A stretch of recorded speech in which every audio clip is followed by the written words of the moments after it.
We've just had another extreme weather event that is being called devastating, unprecedented, and record-breaking. Hurricane Otis's growth was on a whole other level. It was so rapid and intense that some forecasters gave it another name: explosive intensification. In just 24 hours, the storm's top-end wind speed increased by 115 miles an hour. Scientists are saying that this intensification is an expected symptom of climate change and humanity's ever-increasing burning of fossil fuels. Horrific events like this remind us that climate change isn't just a problem for tomorrow, it's happening now, and it's not going to just go away. Quite the contrary. We keep burning more fossil fuels and ensure that this is our daily reality, or we take bold action to transition off of fossil fuels. Now, fortunately, the Biden administration is doing just that. It's important to talk about it because actually most Americans have no idea about the climate provisions in his Inflation Reduction Act. That leads to a feeling of hopelessness, which leads to paralysis, and we all know where that goes. But when voters do hear about the climate provisions in the Inflation Reduction Act, they get really excited. So I thought I would share them with you again today. Most importantly, it has made huge tax credits available for businesses that are producing clean energy, like solar and wind power and EVs. It's generating $278 billion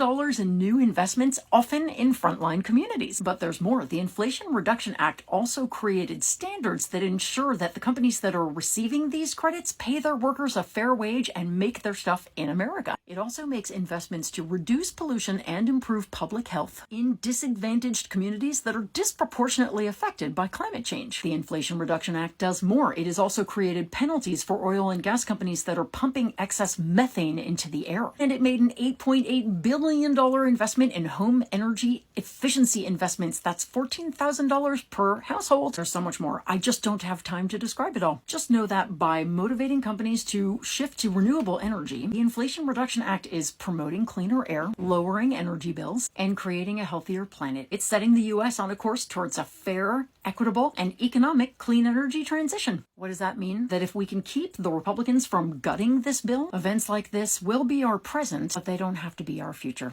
Thanks, Joe Biden.